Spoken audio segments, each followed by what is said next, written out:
Pink ladies, T-birds, just happen to be watchers of my shit. My name is Jimmi Pynk, and there's straight up a reason why I didn't even try to put on no makeup for this episode.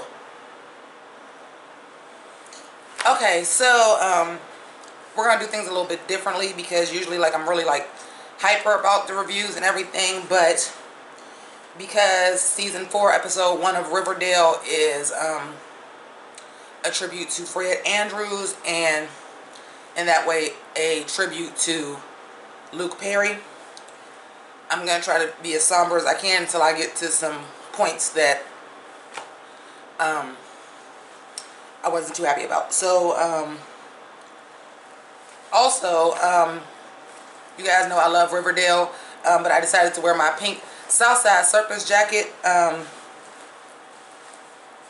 because it is day 9 of the Hunt for Pink October, where I wear pink every day of the month of October and do a video to raise money for breast cancer awareness.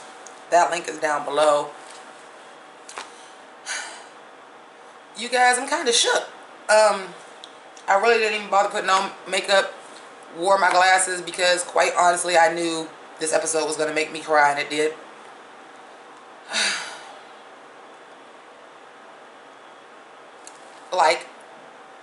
The way they set it up with Cheryl being like, no, we're not having a 4th of July parade. Her family was the one that usually sponsors the fireworks. And for her to do a complete 180 when Archie was going through something similar to what she went through and completely turned it around. We know that the character of Fred Andrews was a big part of Riverdale. I'm going to start crying.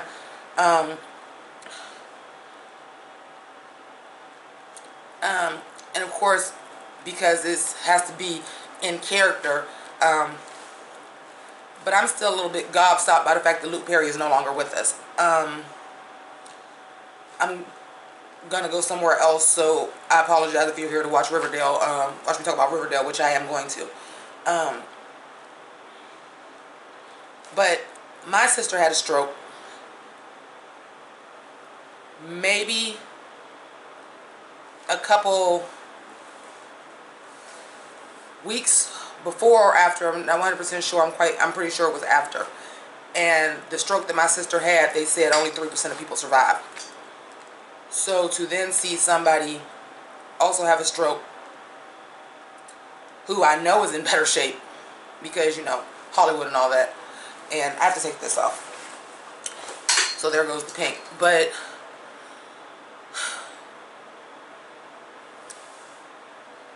for some young people, and I'm sure that these young people is not going to be who's watching my review, but understand if you have somebody in your life that is younger, that this is their show, because it's a teenage show and it's geared towards teens.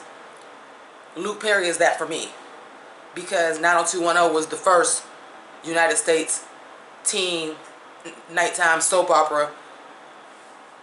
It was so perfect for them to have Fred Andrews be played by anyone from 90210 but Luke Perry, because 90210 is the father to all these shows. Straight up and down. Like, there you don't get no Gossip Girl. You don't get Riverdale. You don't get the OC. You don't get none of those shows without 90210. So, whereas there are younger people, 15, 16, 17 years old, that are looking at these people on Riverdale like they are idols, that is how I looked at Luke Perry, as well as the rest of the cast of 90210, but they're still here. He's not. When there was a big thing, which I'm sure that goes on now a little bit, but there's, ooh, Archie is hot, but Jughead is hot. There was that going on too, where everybody was like all gushing over Brandon Walsh. I was Dylan McKay all day. And to know that his career was about to do that, you know, you have people that were famous young and that they come back and they have like their second resurgence. Luke Perry was like literally on the brink of that. Okay, Riverdale blew up. He was in Tarantino's Once Upon a Time in Hollywood, which will now be his last film. The 90210 reboot, which when he died, he was in talks whether he was going to do it or not. I'm sure he probably would have at least did a cameo. It's the whole rest of the cast. Like, even when I was watching that Beverly Hills 90210 reboot, it felt incomplete to me with him not there. And even though he's not supposed to be a main character of Riverdale, it feels incomplete that he's not there. I'm really about to cry because when people you grew up with and your idols start dying, you have to take a look at your own mortality. And because my sister had just had a stroke, that shit just fucking hit. That shit just hit real close to home. So, long story short, too late. I knew I was going to cry on this episode. Didn't know I was going to cry on the review, but what have you, here I am. So, let's talk about the episode. Bringing back everybody. Like, we know that Josie is going to get Katie Keene, and she's not on the show no more. To have her come back and be the one to sing at the funeral, like, you had to. You had to, because even though she's not on the show anymore, and she left the show, she is OG season 1 regular. Like, yeah, Kevin is cool, and Reggie is cool, and all the other characters, but she is OG. So she was there from day 1 with Luke Perry. So, like, I thought that was great. They brought her back. Kevin, his dad is back. Josie's mom was back. I like that they kept with, you know, people that shouldn't have been there. Of course, the Lodges are in jail. Alice Cooper is undercover. So, like, these are people that's reading it in the paper. Even though Hiram paid, like, even that, like, they even had to let Hiram look. They even had to let Hiram look decent. Like, yo, that was a good dude. I got the money. My daughter shouldn't have to pay for that. I'm gonna pay for the funeral. Like, that was so great. Him going to Cherry Hill to go pick him up, and the mom getting on the phone like, you gonna let my son take his father home? Them taking the truck. A little unorthodox, but, you know, I felt it. Him running up on dude that killed his dad to find out it was his dad's son that did it. And then he just was like, my father would do the same for me. I've taken the car out. You know, all of those type of things. The Shannon Doherty cameo was a nice touch. Because, like I said, like, okay, I know a lot of y'all didn't watch this, but the Beverly Hills 90210 reboot, like, I didn't think what they did with him was justice. Especially considering the fact that, like, we have the entire cast, the original OG cast, except for Luke, because Luke passed away, and I didn't feel like they handled that the best. Like, they touched on it. So for Shannon Doherty to be the person that he had saved, you know, and they made him like the best guy all the way up. Like, nobody would pull over to help this lady, Shannon Doherty. He helped. Little odd that all he talked about was his son, but what have you. I feel like the funeral scene should have been longer. I honestly feel like the whole episode should have been the funeral scene, minus how we got to he died. Like, maybe like 20 minutes. The whole rest of the episode should have been that. The reason why I say that is because this is a tribute to Luke Perry. We didn't get like a cameo of him until like the very end.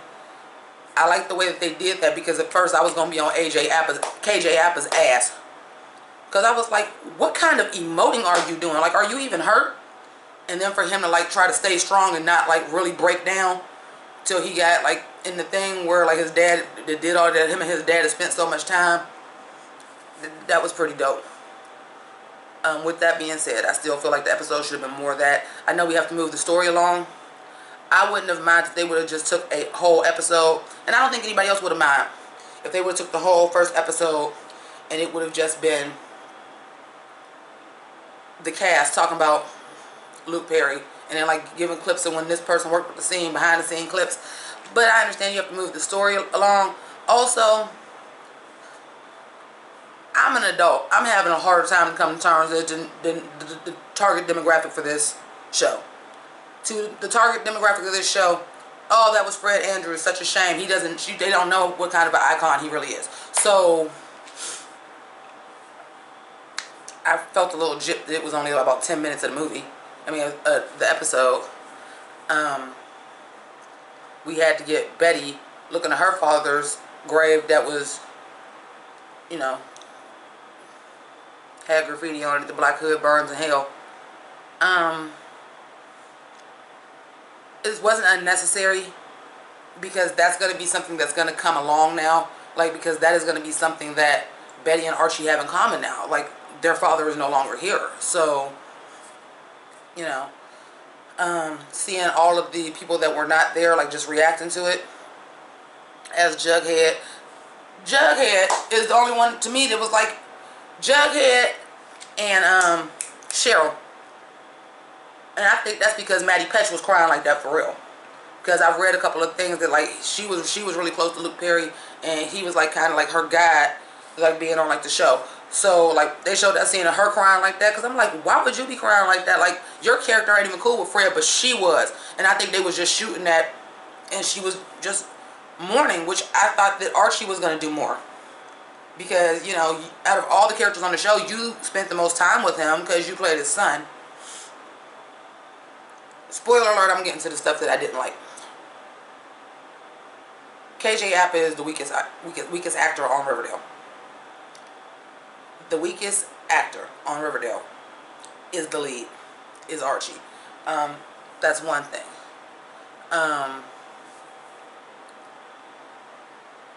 Two, I really just didn't buy, you just gonna get out the bed on your own, call your friends and be like, I'm going to go get my dad 3 towns over, and you don't tell your mother about it. Your mother would be the first person you would tell it, because common sense would tell you they're not just gonna let you. I'm here to pick up my dad. I'm a fresh 17. I'm here with a bunch of other 17-year-olds to come pick up my dad. That was a little far-fetched that you didn't call your mother.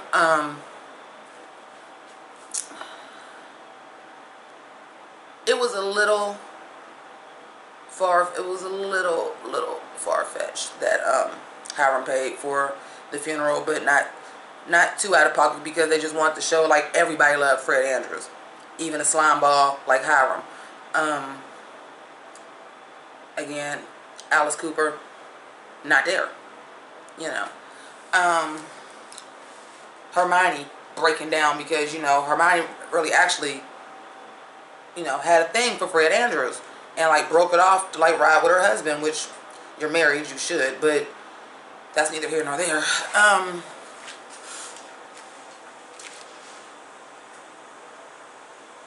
Them getting like the police escort and, you know, having all the people, a little bit of a problem with everybody cheering and screaming, yay, Fred is home, in a box in the back of a hearse.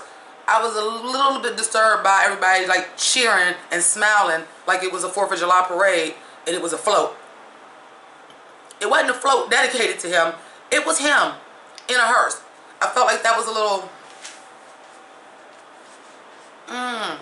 He just decided to go get the body on the 3rd. Are we having the funeral on the 4th? Okay, that was a little bit odd. Like, he didn't get cremated. Like, I guess the other place did prepare the body, but like, you just brought the body back that day and the funeral was that afternoon or the next afternoon. You know, and don't get me wrong, you have to have a certain suspension of disbelief. You do, and I get that. But this is Riverdale, and I kind of like to pick it apart because it's usually pretty trash. I really wish the tribute to him would have been a little bit longer. We would have had a few more flashbacks. Like, maybe just, you know, everybody was telling these stories about Fred. Like, maybe you could have figured out some ways, some footage you guys didn't use to, like, switch it in. You know, it was good. It was moving. It did what it was supposed to do. I just feel like it wasn't enough. It's supposed to be a tribute to Luke Perry. It wasn't enough. But what I got, I appreciate it. And, you know, to be perfectly honest with you, I understand that you're trying to move the plot along, but it really didn't move the plot along. All it was that Fred died. And I think we spent a little bit too much time with them bringing the body home and all that. Like, it was a little bit too much. It was just a little bit too much. Things I did like, again, I appreciated FP being there with a black suit and a black shirt with no tie. Because I hate Sheriff FP, man. I hate Sheriff FP. I like bad boy FP. That we're probably never getting the Southside Serpents again. Some other things I liked. I liked that we saw Jelly being in the audience, because, you know, when they were bringing Fred home, because Jelly Bean probably would know Fred. I mean, you know, and the girl from the Pretty Poisons, like, hey, Pretty Poisons is still a thing. Cool. You know, we just got a chance to see really everybody, and, you know, things I don't like. And they do this on a lot of shows. If you have a character that's like the head of the football team or hanging out with the football team, and the crazy thing about it is they did the same thing with Ross Butler. So both characters that played Reggie on 2 separate shows, they do this. If everybody else around you got on a Letterman jacket, you got on one too. You the main one that got one on. The whole team got on a Letterman jacket, but you. The whole team got on their jerseys, but you. That doesn't happen. That bothers me. Quit doing that to my beautiful Asian men. Yeah, like, I don't have a lot to say, because it's not, it didn't tell us shit. It just really, like, wrapped up the Fred Andrews is dead storyline, so that we can, you know, move on and keep being Riverdale. I just feel like it should have been a little bit less of how we got him back to Riverdale and the funeral, and more of the actual tribute. Maybe have somebody else speak besides Archie. Like, me personally, like, why is FP not speaking? That was his boy. You know what I'm saying? He's the sheriff of the town. He's the sheriff of the town, and that's his boy. And that's his boy that held his son down while his son, you know, while he wasn't right. And he was one of the people, you know, tried to give him a job afterward. Like, that was his boy. Why is FP not speaking? You know, it was just stuff like that. Because at the end of the day, it was an adult character. So, you know, the adults would have been who was closest to him, with the exception of not even our main 4, because Veronica kick rocks. That's just your boyfriend's dad. But Betty is the next door neighbor. Jughead. That was another thing that bothered me. When Jughead was telling his story about he would check on me, like my mom would call him when my dad got drunk. When your dad got too drunk and you moved out and was homeless, you lived with Fred. Did you want to mention that? Like, see, it was just a few things like that. But again, this is the Riverdale writers we're talking about, so I don't expect them to. No. I don't expect them to know. But anyway, again, this is day 9 of the Hunt for Pink October. Like I said, my pink Southside Circus jackets.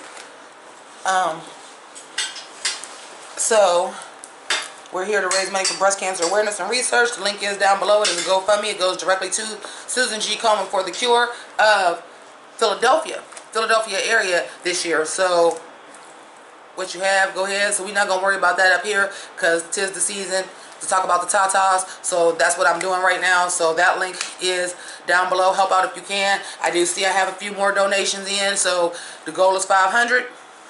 And we're getting there slowly but surely. But help us out and keep it greasy. And before I say that, rest in peace, Luke Perry. Deuces.